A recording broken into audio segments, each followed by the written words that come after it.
Hey everyone, Nigel and Luke here, and welcome to Crime Zone. Before we get to today's video, we wanted to announce that Crime Zone's official Patreon page is now live. In addition to ad-free videos and other extras, patrons will also get access to weekly bonus videos for our Crimes of the Week and Crimes of the Week International series. So if you want even more Crime Zone content, head over to patreon.com/crimezone for exclusive cases not featured in today's video.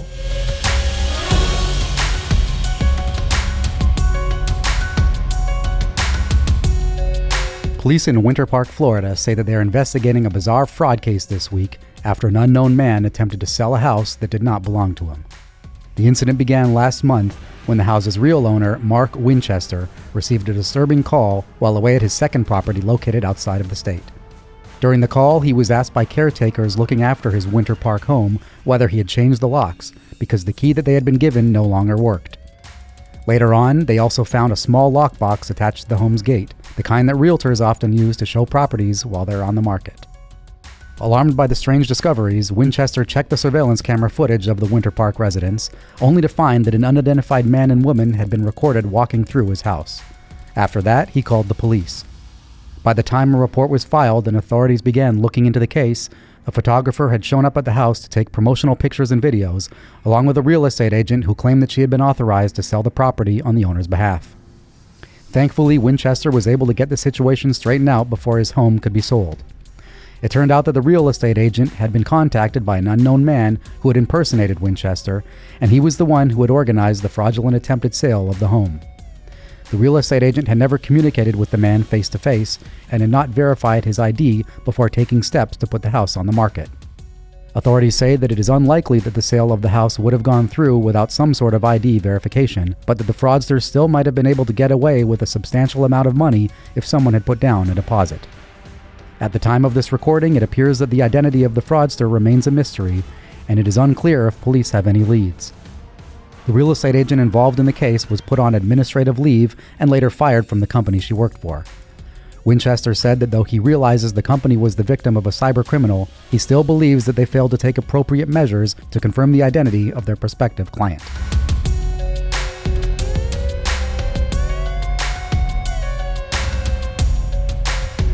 Representatives from the FBI's Washington field office say that a Pentagon police officer and his assailant are dead this week, following an unprovoked knife attack outside of the facility.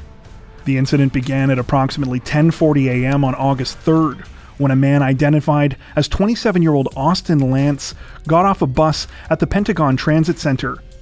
He then ambushed nearby police officer George Gonzalez, running at him and stabbing him in the neck. According to reports, Lance grabbed Gonzalez's gun and shot himself with it, and at the same time was engaged by multiple other officers who also shot at him. Lance was pronounced dead at the scene, while Gonzalez's death was announced the following day.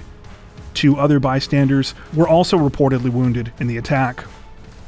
While the investigation is ongoing and the FBI have not released a possible motive behind the terrifying crime, it has been reported that Lance has a history of troubling behavior. He enlisted in the U.S. Marine Corps in October of 2012, but was, quote, administratively separated after less than a month. Just this past April, he was arrested in his home state of Georgia on criminal trespassing and burglary charges, stemming from a terrifying alleged home invasion at his neighbor's house. The crime followed an equally disturbing campaign of alleged harassment against the same neighbor and his fiancée, who claim that they have no idea why Lance became fixated on them. The same day, a separate criminal case was filed with 6 additional charges, including 2 counts of aggravated battery on police and rioting in a penal institution. Lance was released on a $30,000 bond in May, one of the conditions for which was that he undergo a mental health evaluation. According to a statement from Lance's family lawyer obtained by the Washington Post, he was evaluated numerous times but was not given a diagnosis, something that prevented him from getting the help he needed.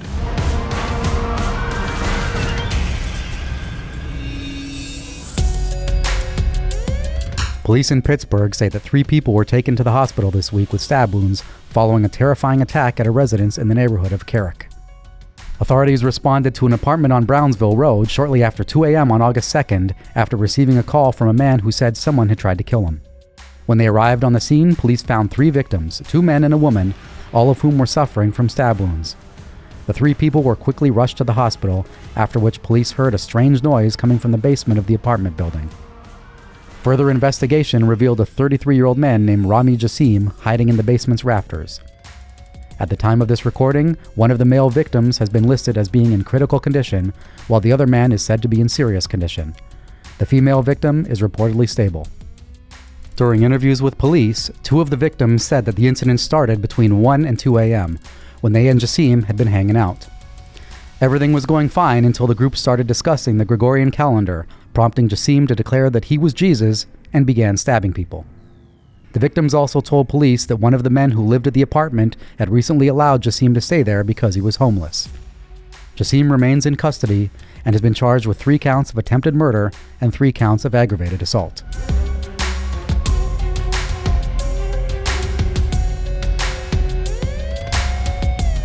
Authorities in Avery County, North Carolina, announced a disturbing series of updates this week in the case of a 70-year-old woman who had been missing for nearly 2 months. The revelations began after the family of Lynn Keene filed a missing persons report on July 30th, claiming that they had not heard from her since June 14th. When police went to her home in Linville Falls, they found nothing out of the ordinary with the house's exterior, but did notice that Keene's 2000 Lincoln Town Car was missing. The vehicle was found on August 2nd in the town of Cherokee, more than 100 miles southwest of Keene's residence. The car was found to be locked with the keys still inside near the driver's seat. Though there was no sign of Keene in or near the vehicle, confusion changed to concern when 2 empty bags of concrete mix were found in the trunk of the town car. Based on this new evidence, police were able to obtain a search warrant for Keene's home. The search concluded with a chilling discovery in the basement, after investigators noticed a mass of hardened concrete and a large number of flies. When the concrete was broken open, police discovered human remains, which were later confirmed through dental records to be those of Lynn Keene.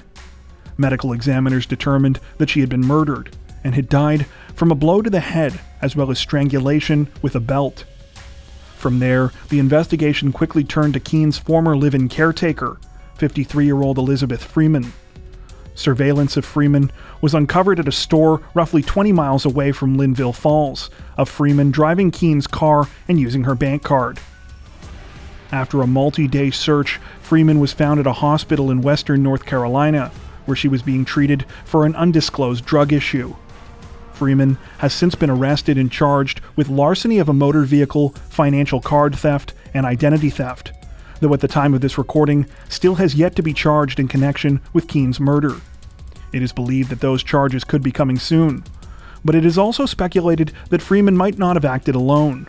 The concrete mixture bags reportedly weighed around 200 pounds each, causing police to question whether Freeman could have carried them on her own. The investigation is ongoing.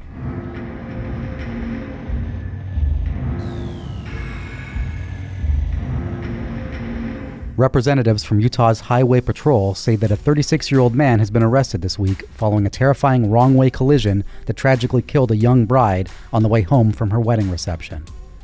According to police, the incident took place just after 1 a.m. on August 6th in the northbound lanes of the I-15 near Salt Lake City.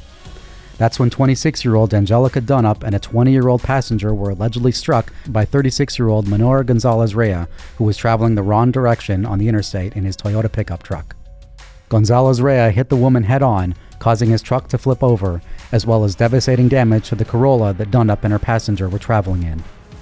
When a passerby who witnessed the accident stopped to help Gonzalez-Rea, he reportedly stole the Good Samaritan's truck and fled, though was stopped by police just a few miles away. He was breathalyzed at the scene, and it was confirmed that he had been drinking before the collision. He was subsequently arrested on suspicion of automobile homicide with criminal negligence, driving under the influence, theft, failure to remain at an accident involving death, and reckless driving. The heartbreaking incident ruined what had been a day of celebration for Dunnup and her family. She had married her high school sweetheart and left behind 2 sons, as well as a daughter she was a week away from adopting.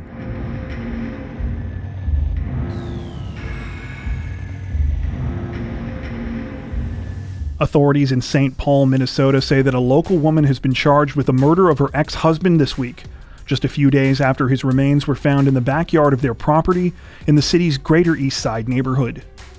According to reports, suspicions about 40-year-old Karina Herr began after an anonymous caller asked police to do a welfare check on her ex, 50-year-old Cao Yang, on July 22nd. Though the two had agreed to a divorce, they still lived in the same house together until the property could be sold. When police arrived at the home, Herr told them that she hadn't seen Yang since the beginning of the month. She claimed that he had disappeared many times in the past, and that he would get mad at her if she tried to look for him. Later that day, she also called police and reported Yang missing. Yet a third call was made to police a few hours later, this time from Herr's 17-year-old daughter.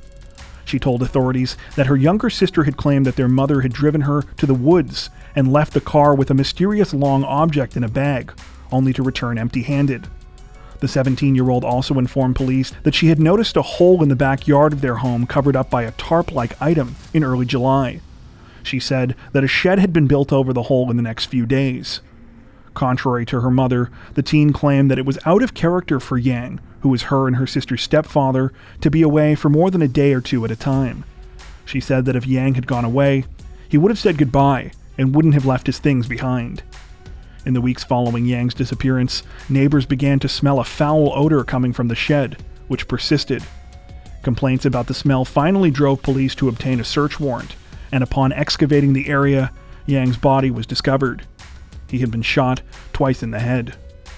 Despite Herr's denials, further evidence of the murder was found throughout the house. Blood was found in the laundry room, inside a carpet cleaner, and on bedroom walls that had recently been repainted. On August 2nd, it was reported that Herr had been charged with second-degree intentional murder in connection with Yang's death.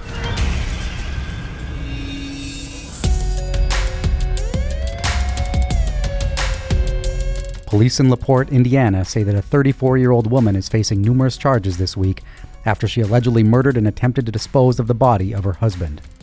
According to reports, Thessalonica Allen shot her husband Randy Allen on July 27th in the bedroom of their apartment following an argument. Allen's two teenage children later told police that Randy was shot once by their mother and bled out as she told them not to call 911. Over the next 2 days, they claimed that Allen woke them up during the middle of the night, asking for help disposing of Randy's body. They attempted to help, but it was too heavy. They said that Allen had planned to put Randy's remains in her vehicle, drive it to South Bend, and set everything on fire.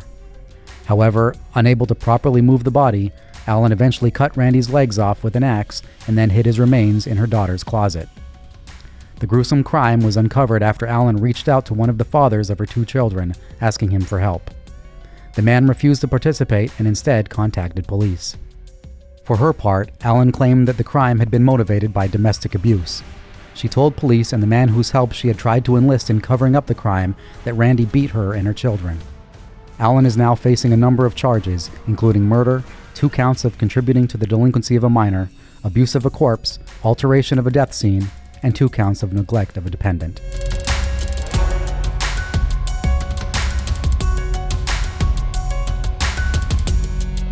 Authorities say that the suspect behind the shooting deaths of 3 people and the attempted murder of a 4th has been arrested this week, hours after he allegedly fled the scene of the crime.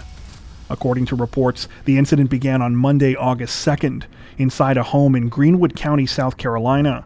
At approximately 3 p.m., police were called to the scene after a neighbor of the residence called police. They had been approached by a child who had fled the scene of a shooting at the home and asked the neighbor to call 911. When authorities arrived at the house, they found the bodies of 3 people, who have since been identified as 56-year-old Randy Grant Perkins, 30-year-old Megan Lee Gale Dinkins, and 10-year-old Shay Nicole Dinkins. The child that went for help was also injured in the attack, but their name has not been released. Police soon announced that they were on the hunt for a 36-year-old man named Jeffrey David Powell in connection with the terrifying case. He was eventually tracked to a Red Roof Inn in Jacksonville, Florida, where he was taken into custody. Powell allegedly hopped on a commercial flight shortly after carrying out the shooting. He has since been charged with 3 counts of murder, 1 count of attempted murder, and possession of a weapon during the commission of a violent crime.